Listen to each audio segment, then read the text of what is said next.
Hello, everyone, and welcome back to another episode of the Travel Royally podcast. Today we have Paul Skrgatic. He is one of our wonderful B&B hosts in Edinburgh, and he is great to work with. We are enjoying using him, and we hope you enjoy this podcast. Thanks. Well, hello everyone, and welcome to another edition of the Travel Royally podcast. Today, it's our pleasure to have Paul Skrgatic. Did I pronounce that right? That's right. Skrgatic, and he and his partner Michael own a wonderful B&B in Edinburgh called the Crescent House. We send a lot of guests there. He's a wonderful host, and he's one of those people that you want as a partner. And what I mean by that is, when we have issues arise, like he and I have had this week, he's been instrumental in helping us satisfy our guests and clients, and they do a wonderful job. They're centrally located. It's a 3-bedroom home. It's absolutely beautiful, and they're the only B&B that I've ever used that I've never seen anything other than a 5-star rating. And they do a very consistent job of managing expectations and doing a great job for our guests. So, Paul, thank you for joining us today on the Travel Royally podcast. It's our pleasure. So yeah, it's great to be here, Jeff. Thanks for inviting us along. And we love hosting your guests because likewise, you're a great partner. We know exactly where we stand and we work very well together. So that makes our job a lot easier too. Yeah, I don't hesitate in saying that we want to put all of our guests in your care, and we do mostly. I think this year, of all the people we have going to Edinburgh, I think we've only got one that stayed at a hotel, but that was because they were a group too large for you. So, yeah. And the funny thing is that we stumbled upon you 3 or 4 years ago. I found you on the internet, and you were very friendly. I remember talking with you and trying to learn more about the inn. And then when our guests got back, that was a couple from Florida, Mike. Oh yeah. They were wonderful, and they glowed about your B&B. And the funny thing was that he had done some research on his own, and he found this place, and it was over a pub. And I said, I don't know that I recommend staying over top of a pub in Edinburgh. So Yeah. I found your spot, and they absolutely loved it. So, No, I'm so glad you found us, and it just works really well. It's a great relationship, and as I say, we love hosting your guests because they come with very specific needs, and the good thing is you work with all your partners so well, so you produce a great package for people, and I think that's what guests want these days. But then we give that little bit of bespoke nature to it as well. So maybe we'll talk a bit about that later on. yeah, absolutely, absolutely. The Yeah, I can't say enough good things about what you guys do for our guests. And as I said, you're easy to work with and just a great partner, which is unusual, I think. Your communication's excellent, which is so important in what we do, and the way that you looked after the McCardles, and it's been just great. And I know we've got more guests coming this year and next year, and Tina and I are even staying there in Yeah, we're October, and looking hopefully we'll forward. have the opportunity to have dinner with you and Michael, which she and I are looking forward to as well. So Definitely. now you mentioned that you're originally from the beautiful city that's behind me, Edinburgh. How did you and Michael get into this business? Well, Mike and I were living in London for 20 years. We're both born and bred in Edinburgh. And Mike was an artist and an art teacher. And I worked in organizational change for the Royal Bank of Canada, actually, was my last big gig. And I think we were both getting to that age where we were looking for something, slightly slower pace, maybe not so much full-time travel. I mean, I never used to be home because I was responsible for a team right across the world of 40 people, stretching from Sydney, Malaysia, right through Europe into Toronto. And Mike wanted to really do a bit more on his art. And, both our parents were starting to get to that age where they needed a bit more support. They're both in Edinburgh. Um, And this amazing house came up, and we thought, oh my goodness, wouldn't that be great? And we could do, at that time, we were thinking we'll just do a little bit of Airbnb on the side, and I would carry on as a change consultant, really. So we kind of fell into it. We had an amazing 2019 when we first started up. We actually started at the end of October 2018. We bought the house May 2018. And we very quickly realized that we were onto something here. You know, we're both very hospitable. And now I think a lot of guests say it's like staying with friends. You know, we have a lot of repeat business, which I think is always a great measure. And the house was just perfect because it has, as you said, 3 suites. We also live here too. And, you know, overall, we've got 5 bathrooms, 3 big public rooms. So we're great for groups. That's our thing, you know. So yeah, we kind of, I suppose we fell into it, but we've just both got that nature as well. I mean, I'm sure a lot of your guests find that Scots generally are very hospitable, but I think we do take it to that next level. As you say, the attention to detail is really important. Mike is constantly changing the interiors, changing everything up all the time. Nothing ever stays much the same for long. And we're constantly learning as well. You know, when we travel, I'm sure you do the same. You see some great ideas and you think, hey, that would be nice for us. So we have some amazing little things here that, you know, guests will get to enjoy. Excellent. Well, tell us about the house. So the house was built in 1823. It's 201 years old this year. It was built by a famous architect, William Byrne, back then. And actually, this house here stood on 5 floors up until 1855, pretty much with no one next door. And we're actually the centre house in a crescent. We look up onto Calton Hill, the famous hill, which we always recommend folk. In fact, where your picture is taken is from Calton Hill. So that's the sort of views you get around Edinburgh, which is just amazing. And it looks onto our Georgian garden, which Mike also looks after for all our neighbours. So we own that collectively together. And then we have now the 3 floors, which would have been the main residence for the lord and ladies of the time, I guess. You know, Edinburgh's new town was formed because everyone got on top of each other in the old town. You know, they used to speak French there. You know, up until 1903, you could still get a French passport in Scotland. And in the 1700s, they basically recognised that people were just on top of each other, so they needed to expand Edinburgh. And they built the new town. And the new town is very much on a grid system, like many American cities.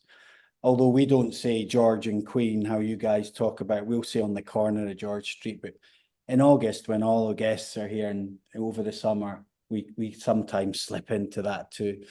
But yeah, so here we have on the ground floor, we have a big living room, kitchen, where we do our Buddha breakfast, which some of our guests would have talked to you about. And then on this floor where we are now, I'm in the drawing room, which is a great guest space. And everywhere is Mike's art as well. So during the Fringe Festival, which comes in August every year, we also open as a Fringe venue. So we're open for 6 weekends this year. So people come round, they want to understand what a Georgian house looks like, get to see the art. And, you know, we sell a bit of art as well. And some of our guests in Texas and Germany and Australia, you know, they've now got our art, and it's just fantastic. So it works really well for us, you know. Yeah, excellent. You know, I want to jump ahead because you brought up something. I know that you guys are very busy, but I'm guessing that the month of August during the Fringe Festival is your busiest time of year. Is that true? It is. Interestingly, this year we still have quite a lot of availability. And I think that's partly due to the fact that so many more people are going for longer trips now. They're starting to realise that the cities are very busy in the summer. And so they're starting to look for different options. What's interesting for us, though, is, you know, I don't know how many of your guests will know this, but 5 festivals happen in Edinburgh during August. And most people think, oh, it's not a good time to come. But we are that perfect little oasis. Because we're on a crescent, you've got to come here for a reason. We're just off the city centre, but you walk to everything within 10 minutes. So it's actually a perfect place for that busy time. And it's good because then you've got straight access out to East Lothian for all the golf courses out there. So it's popular. We've got, in fact, we've got some of your guests staying with us this weekend, and in our other suite is also golfers. So Excellent. we're very popular for golfers now. Excellent. You're welcome. I'm kidding. Well, I agree 100% with everything you just said. Everything that you talked about is what makes it attractive. It's almost you're in a quieter part of town. Where you are is quieter than being down in the city center, yet you're a 10-minute walk. You're located perfectly for people that are going out to East Lothian to play all the golf out there. And so, yeah, perfect location, perfect house. And we have parking, which a lot of places don't have. So that's quite a niche thing for us, because more and more it's getting harder to park. So, well, tell us about the three suites that you have. yeah, sure. So we've got 3 suites, as you say. They're all named after hills around Edinburgh. So we have the Calton Suite, which faces out this way towards Arthur Seat in Calton Hill. Arthur Seat is our extinct volcano. That's what a lot of people don't realise. It's extinct. Don't worry, it's not going to explode again. But the castle sits on the volcanic rock that came out of that millions of years ago, the black rock. And the Calton Suite is probably the largest one, and it has a bath, and then they have access to a shower downstairs as well. So it's a great option. And we can also put an extra bed in there if there's, maybe a young adult coming with a group. Then we have 2 other suites, the Pentland, which is facing to the back, and that looks towards the Firth of Forth over to Fife and St Andrews. And then we have the Heriot Suite, which is the Premier Suite. Again, looks the same way into the Botanic Gardens, which is really close by. And that has a big double shower, and they both have en suites, those last 2 suites. So it's excellent for that. Also, if we get a whole group, so that obviously accommodates 6 people, but we can also we have a great sofa bed in this drawing room, and there's a private bathroom 1 floor down. So then we can take 8 people. But we only do that when it's the whole group, sharing the house. Yeah. That works well. That's a really good model for us. If people ask us what's the best groups, that's the way to do it, because then they can do a combination of things like whiskey tastings that either you or I organise, or gin tastings. We're connected to all the local distilleries and restaurants and everything in the area, and we kind of hope that we send people to the best of the best. Yeah, that's fantastic. I know that we've got a whiskey tasting coming up in a couple of days. Yeah. Well, hopefully, I hope that you and Mike participate, and I'll be happy to pick up the charge on that. And I hope that you like the guy that we've got. He's Scott Dixon. He labels himself as a whiskey caddy. He's wonderful. Our guests love him as well. So yeah, no, we're looking forward to meeting him, and the guests are excited about it too. He's another one of those partners. And by the way, I forgot to mention. I'm struggling to remember if I sent you all a note, but you'll remember probably 6 weeks ago I sent you Robbie Baxter, who's our partner driver, if you will, and Beth, who runs Walking Tours Scotland. She's a partner like you as well. Yeah. And I asked for you guys to be references. I don't know if the client ever called you. It was 28 people that are going to be up in St Andrews and in Aberdeen, and they wanted references for how we do business. And I thought, well, I've got 3 partners that'll be happy to talk to you. And we got that opportunity. So I owe you a thank you. I owe you a thank you for that as well. I don't even know if he called you, but the fact that I could put your name down and meant a lot to me. So we appreciate that. Our pleasure.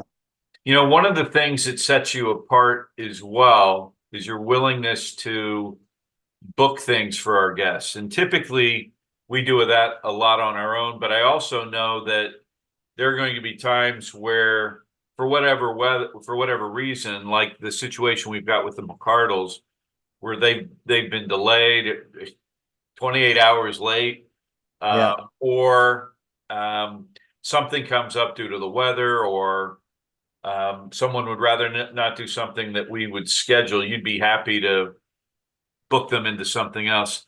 Talk about some of those kind of unique things that you book people into. Yeah, sure.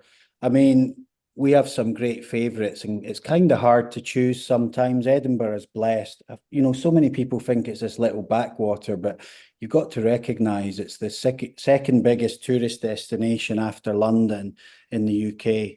So many people come here. So we're really a 365-day-a-year city. There's never really a real quiet time, maybe other than a few days in January when we're not celebrating Hogmanay, you know, which is a great time to come and visit too. If you, not maybe so good for golf, but great Right. for beer and whiskey. But yeah, no, we're connected to probably 5 key things that we love, I suppose. Let me talk about a few of them. So we've got a brand new vertical distillery that's just opened in the Port of Leith called the Port of Leith Distillery. And we send people on the tours there. It's also just a great place to go, and you know, it sits right on the Firth of Forth, which looks over to Fife and over, you know, where St Andrews and a lot of the other golf courses are. So it's just a fantastic place to visit, and you can also tour and do whiskey tastings there. We also work with our local gin distillery, which is called Lind and Lime. So Professor Lind and Lime, quick story there. When people were traveling over to Australia, they couldn't understand, you know, this is hundreds of years ago, and they couldn't understand why they were getting scurvy and etc. And they had to find a way. And they realized that if they gave them lime, that lime juice, and that's why all ships now carry a lime cordial with them. And that's what's part of this gin. It's just fantastic. It's my favorite. Don't tell anyone, but I'm not such a whiskey fan, but gin, Scottish gin, amazing. I know you do some stuff with Eden Mill as well, which Right. is another Right. great one. And then other places, we also work with Johnny Walker Princes Street. Now, Johnny Walker Princes Street is this amazing Fraser's department store. It's on 7 floors. They spent £151 million on it. I mean, it is really like Malt Disney. It is something else. It has to be done.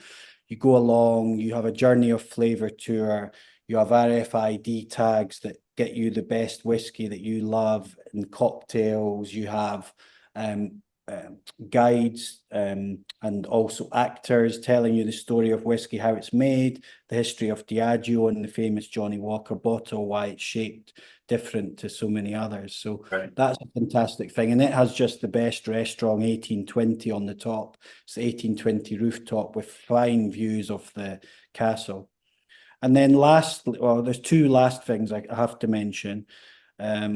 I'll do Spitaki. Spitaki is our local Greek trattoria. It's nothing special. You don't go for the ambience. You go for the most amazing fresh food, the most beautiful service from our hosts there. It's 2 twins that are married to one Greek guy who's the chef and another guy, Scottish guy.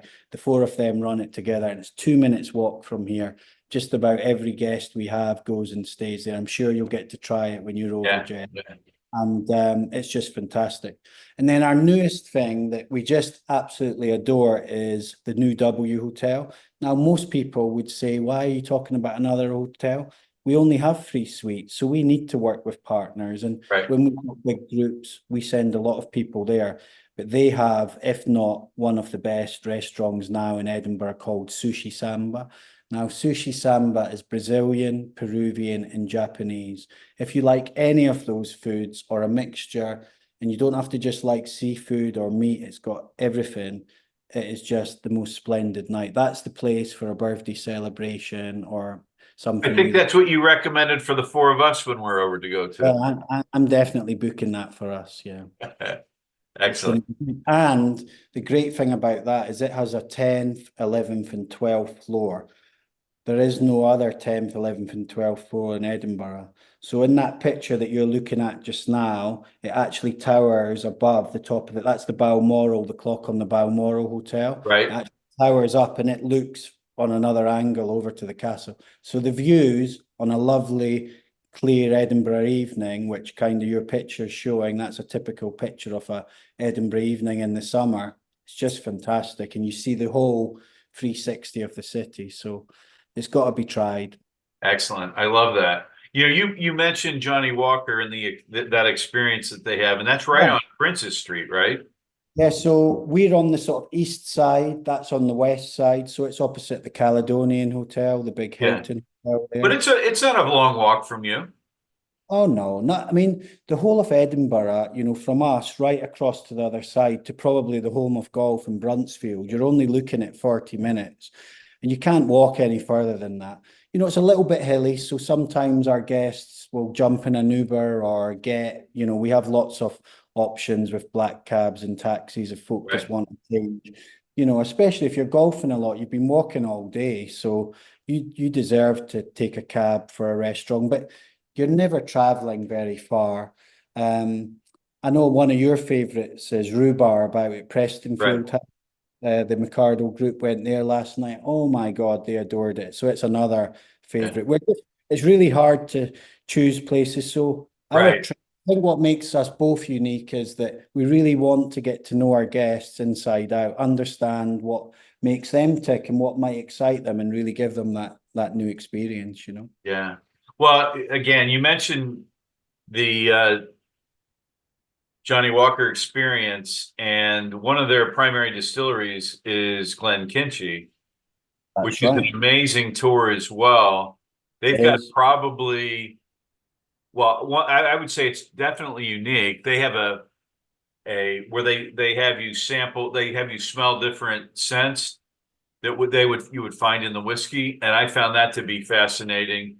And they do a wonderful tasting there as well. If someone wants to visit an actual distillery, although it'd be closer to go to the Port Leith distillery. Or leave. Yeah. Yeah. But, Glenkinchie, we do that as well. They're trade partners of ours, and it's a lovely one. We've actually even had a group cycle out there before, but they got a bus back because they enjoyed the whiskey too much. And, we've got to be responsible with our drinking. But they do food as well, so they do nice combos. And, what Diageo's really trying to do now with their whiskies is show that it got me into it. You can make really great highball cocktails with whiskey. It's not just about having a drams. And this whole thing about, you can only have it on its own. You can't have water or ice. They've really got totally dispelled that myth and really saying, it's more about what you want to enjoy it. So they're making it a drink for everyone. So Right. it's a great time to visit all the distilleries. And there are so many across the country, usually quite close to quite a lot of golf courses too. Yeah. Yeah, that's true. That's true. Funny that, isn't it? We've talked a lot about what you and Mike do there, but how would you describe the experience people would have when they come? How's that different from if they stayed elsewhere in your mind? Yeah, I think where we differ is, you don't just go to a lockbox, pick up a key and, never see anyone. We're instrumental. And when our guests arrive, we've already been in touch with them. We hopefully have arranged a few things for them, or they've let us know what they've arranged. And we always greet all our guests with a welcome drink, depending on the time of day, but it's usually 12 o'clock somewhere in the world. Yeah, So exactly. we always offer them something to drink, and that might just be a cup of tea and a coffee if that's what they're after. And then we'll do a little orientation. So we'll really help them because most guests stay anything between 2 to 5 days, I suppose. We're always a minimum stay of 2 nights because we go to a lot of work for guests. And we'll make sure to give them that quick orientation because their holiday time is so precious. So Correct. we really want to make sure they know where's best and really help them to get a head start. And a lot of the time when our guests are coming from America, that's really critical for them because we need to help keep them awake, keep them going that first day. Right. Really encourage them to stay up as late as possible, get a good sleep, have a nice Buddha breakfast in the morning and then crack on with their day, So that's probably what makes it unique. But that service carries on right through their trip. So we're always aware where people are, what's happening. If they need help, they reach out to us on WhatsApp. You know, we're so well connected across the city. If someone gets stuck somewhere, or they suddenly it's raining and they want to know what's a great wet weather thing to do, or they just want to, you know, they can't find somewhere to eat, I usually can sort that out for them. So, you know, we can always sneak people in. But the more organized guests are before, I know you find the same, that the more you can help them and arrange things beforehand, it makes both our lives a lot easier. Yeah, And then, you know, one of the things, Paul, that I think I'm going to start doing with you, because it worked out so well this time. In the past, I haven't sent the itinerary, but I sent it to you, and you had, well, and I'd already sent the names of everyone, but with the itinerary, you can see everything that they've got planned. It allows you to make better recommendations. And by the way, as we've been talking, I literally just got a text from Lois. They've landed safely. They've got their luggage. They gave it to the driver, and they're in a taxi headed to oh, the Open fantastic. at Royal Troon. So I Good. guess you can expect an interruption in an hour. We'll be done by then, but Okay, perfect. they should be there in an hour, so I would I'm suspect. so glad they've made it, because the rest of their family's already gone on the train out there. So it's so Yeah, exciting to be at Royal Troon. Wow. yeah. What, you know, when you and Mike aren't working, what are your favorite things to do in the city? Oh, so many things. I mean, just walking around the city is fantastic. We've got some amazing walks. A lot of the old railway tracks are all converted into sort of cycleways and pathways. So I love cycling. I cycle out to Glenkinchie sometimes. That's one of the routes I do. It's Yeah. lovely. Or we can go down to Roslin Glen and visit the Roslin Chapel down there. You know, we are big tourists in our own city because there's always new stuff opening. So, you know, we keep in touch with all our partners. We just love having a walk to the Botanics. It's 10 minutes away, you know. It's the Royal Botanic Gardens in Edinburgh. So it's like Kew Gardens if you've been there in London. It's just fantastic. It's got a beautiful rockery, Chinese, Japanese garden, then this amazing terrace cafe. Then on a Sunday, we have an amazing food market in Stockbridge, which is really close. That's where I went to primary school. It's 10 minutes from here. That's just fantastic too. And then Leith is a great place that we love exploring. There's some lovely bars down there. That's where we have all our Michelin star restaurants too. Okay. So if we really want to push the boat out, although we need to get bookings in there pretty early for guests if they want to go. But you can always try on the off chance. But there is the most beautiful place to go for the sunset, or New Haven Harbour. You know, and all these things are all within 10 to 15, 20 minutes walk. So we're really lucky. We live in the most trees per capita city in the UK, you know. It's just a gorgeous city. The air smells good, the water tastes well, and the whiskey and gin are even better. Now, is Leith and the other spot that you just mentioned, the port, is that technically part of Newtown? No, it's a separate part. So Edinburgh was a separate town, and then Leith was a separate town, and then they joined together under the Edinburgh Council way back. But interestingly, from a political sense, we're the very start of Leith Walk Ward, just here. And Okay, Leith Walk is where the tram runs. So you can actually take the tram all the way from the airport. If you're only coming with hand luggage, that works okay. If you're coming any other way, it's better to take one of your transfers or take a right. cab, you know. But yeah, the tram runs all the way down. So you can walk down the Water of Leith. That's the river that runs through the city. And that's a lovely walk. Or you can go up the Water of Leith and you go to the two modern art galleries, because, you know, a lot of people love to stay with us because they're quite into their art. You know, we describe ourselves as a Georgian art house, and we have five, you know, world-class art galleries in Scotland. And the great thing is, all of these things are free. It's not like in London where you have to pay for them all. So Right. we always encourage guests to do that. And then there is those sort of little unusual things as well that we have too. Yeah. I think I've been to three of the museums Right. in Edinburgh, including the one that's on Princess Street or just off Princess Street. Yeah, yeah. So that'll be the National Gallery of Scotland, and in front of that's the Royal Scottish Academy. So they're both, you know, they have amazing impressionists, a lot of Scottish art, some really fantastic stuff. And then have you been to the National Portrait I Gallery? have, yeah. That's our closest one. That's 10, 12 minutes walk from here. That's really nice. And again, you can just pop in. So we've got lots of good, rainy day. We have Vivaldi weather. You know what it's like, Jeff. It's 4 seasons in a day. We've already had 3 today and it's the middle of July. But, you don't worry about the weather. It's all layers that matter, as long as you've got a Mac and you've got maybe a light sweater sometimes. But you see today I'm in shorts and a t-shirt, or shorts and a short sleeve shirt, Yeah. So it's Yeah. quite warm. Yeah. I was there with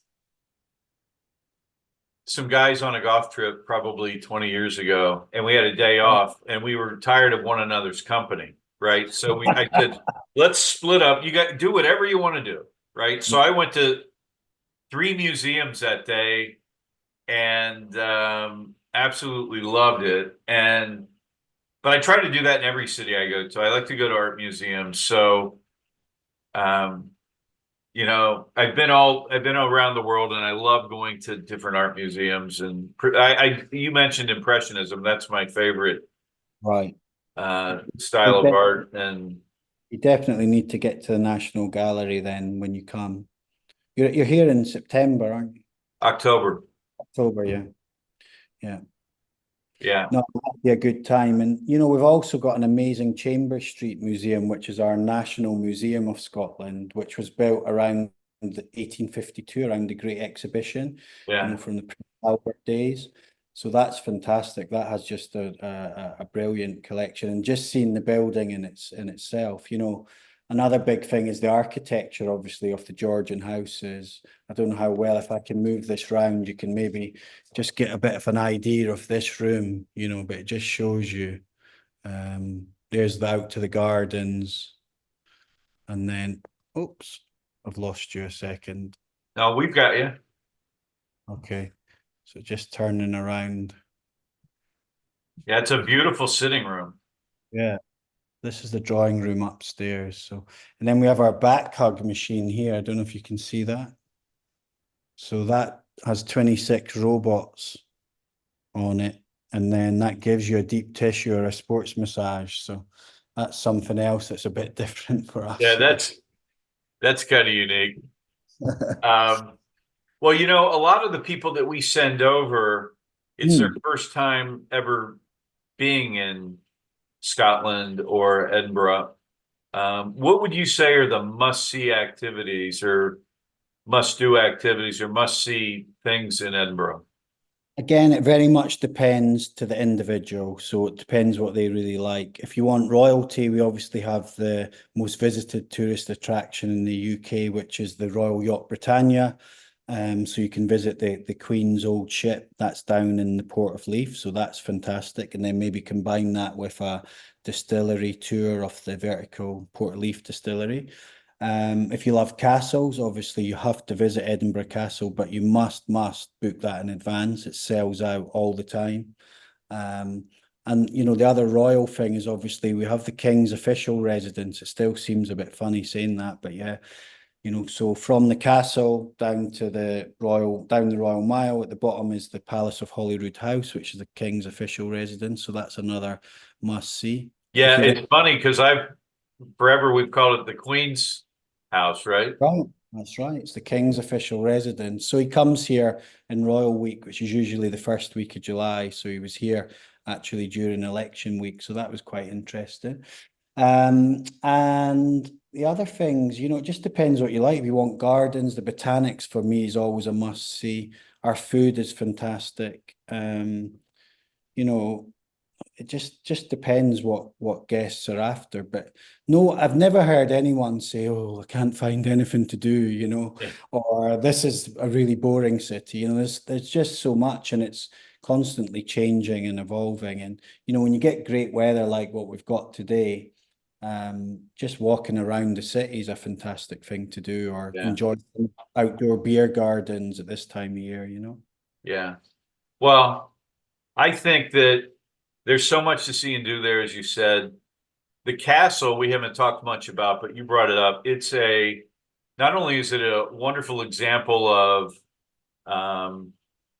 castles in that part of the world, but it's restored to a very high order. I would consider it a museum inside as well, with the armaments and the furniture and so forth. It's really worth the visit. Oh yeah, I mean it was built in the 1300s, so it was the first thing in Edinburgh. It's got the oldest chapel in Scotland as well, which they're still practicing there. As you say, there's about 6 or 7 museums, including all the national memorial to all the people that died in the various wars defending Scotland and the rest of the UK. The dungeons are quite fascinating. The audio guide you get is really good. I highly recommend that. That's definitely worth doing when you visit. And you need to leave, it's not a quick 1 hour run round sort of place. You really want 2 or 3 hours to really enjoy the castle. I highly recommend taking a tour or definitely using the audio guide. And they've got nice restaurants there, amazing views. Yeah. And don't be shocked at 1 o'clock when you see them firing a big cannon, because that's done every day. And in fact, it was Queen Camilla's birthday the other day, and they fired it 21 times, and everyone's like, "What's happening? Is it World War III?" No, it's the Queen's birthday, or the new Queen. Yeah. And then I mean the castle's fantastic. It's definitely worth a visit.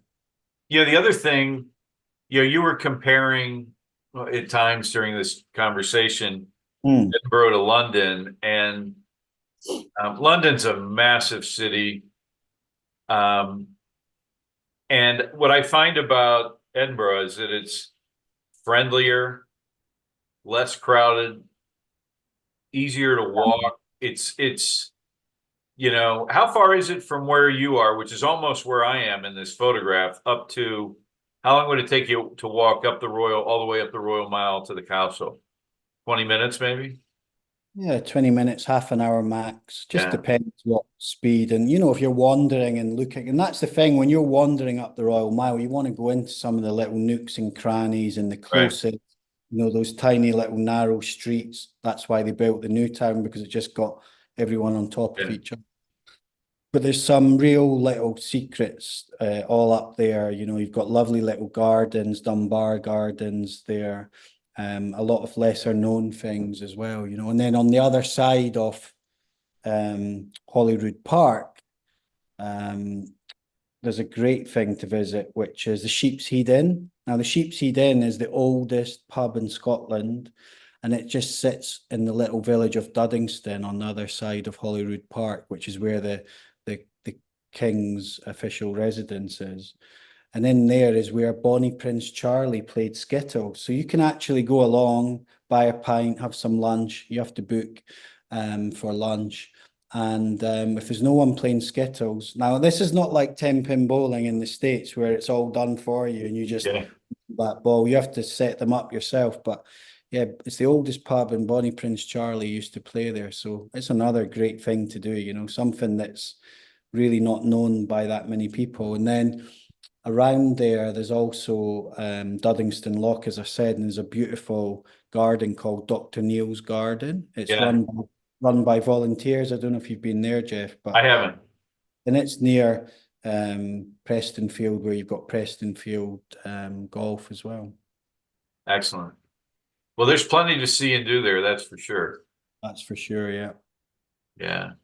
I think the other thing that I like about Edinburgh is Waverley Station. And last time I was there, it was under construction. But, I've traveled there multiple times, either from there to elsewhere in Scotland, or I've taken the train from London up. I mean, technically, you could take the train from a 10-minute walk from where you live to Paris and be there in 10 hours or so, right? By train. Yeah, I mean, you might consider doing that by taking the Caledonian Sleeper overnight. So that's quite popular. Yeah. It's the cheapest way to do it, but it's really nice because you get on the train in Edinburgh, you can have a meal, and then you arrive in London King's Cross. And from there, as you say, London King's Cross is connected to St Pancras, which is the Eurostar, then through to Paris, and then you can go further on. But you can also go to Bruges and Brussels as well. So that, that's quite popular. But I think you're right. Coming up the East Coast, up that coastline past Dunbar, Right. with all those golf course areas where the original links were really created, it's just fantastic. It's the best view on that train. That's the LNER train that comes from London into Edinburgh. But yeah, you can then go up over the beautiful Forth Road rail bridge, which I'm sure you've done many times. Yeah. Out to Lookers, and then you can get picked up there for St Andrews. So it's Right. fantastic. Yeah. Yeah. Yeah, that's great. As a matter of fact, I want to say on Tina's first trip over, she flew into Edinburgh, and then I was up in northern Scotland, so she took a taxi to the train station to Waverley, Yeah. took the train up to Inverness, and then I picked her up in Inverness. Nice. Yeah, she wasn't so happy having flown overnight and then putting her No, in a train, and no. but But we're really lucky, aren't we? Because we've got some great airports all over Scotland too. So you don't have to, you can change and get into Glasgow, Inverness, Aberdeen. They're all well connected, and funnily enough, they all have lots of golf courses too. right. Well, I think all of those cities, including Inverness, are serviced by mainland Europe, so you can. They are very well connected. You're absolutely right.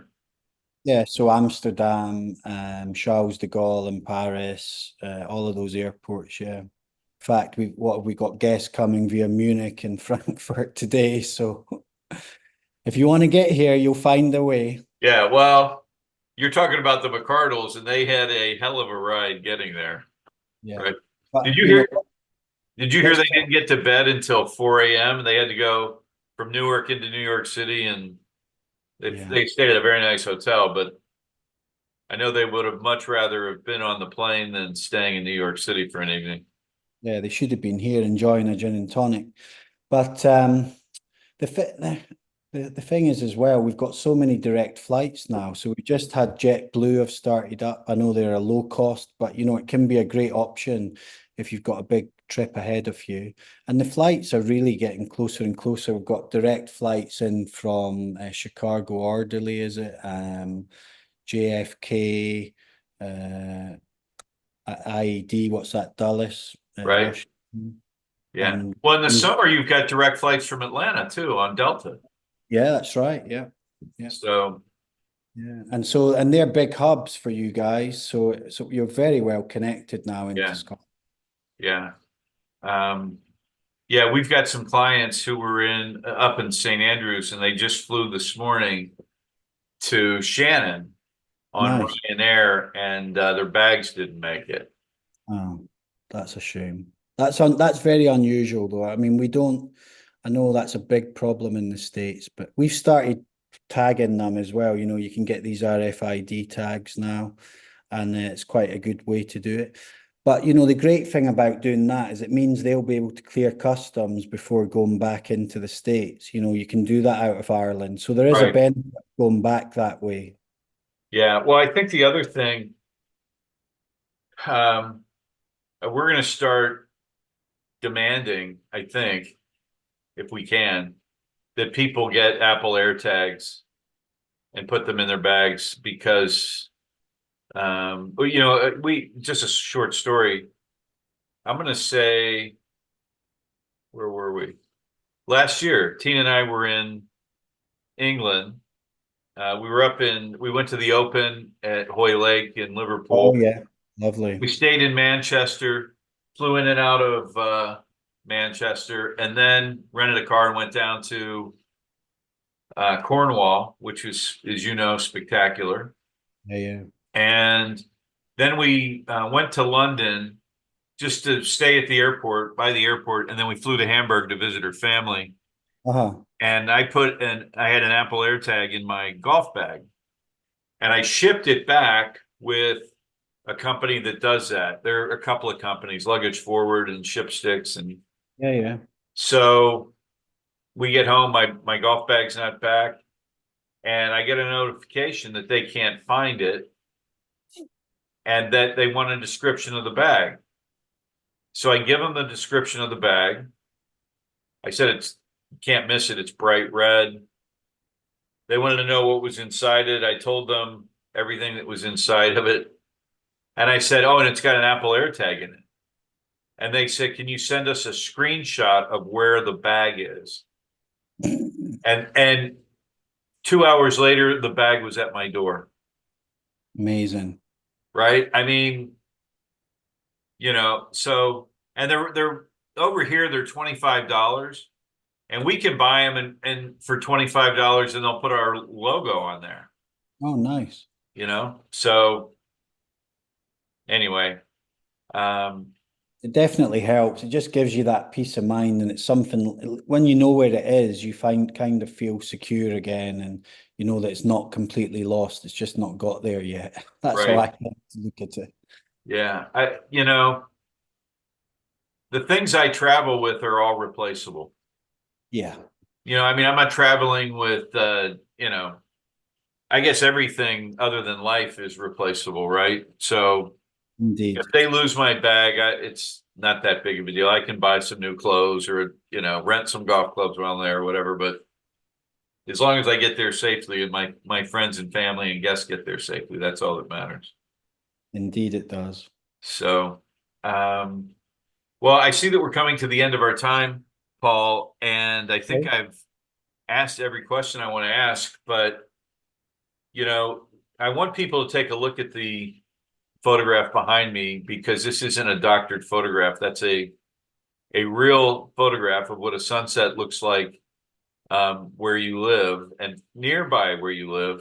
And it is a beautiful city, and it's a spot that we love sending our guests to, because as you said, there's so much to see and do, and they can get out to, if they wanted, they can get from Edinburgh. We've had people go out to Dunbar, and there's a direct route out to Dunbar and all the courses in East Lothian. Within an hour and a half, they can be in St. Andrews, they can be in Troon. It's not too far to get to Turnberry.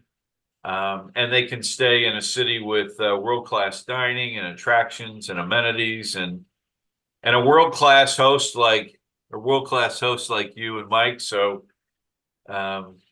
we're very grateful that you were on the podcast, and thank you again for everything you do for all of our guests. It's our pleasure. That's what we're here for. Well, we are looking forward to seeing you coming up in October. Great. Well, look, thanks for inviting me along today. I've really enjoyed chatting with you, and I hope to see many more of your guests going forward. I promise you will. Thank you very much. Okay, take care. You too. Thank you so much again for listening in. We appreciate Paul coming on and talking with us. If you enjoyed this podcast, please share it with your friends. Subscribe to the channel so you know when the next podcast comes live. And we look forward to seeing you next time.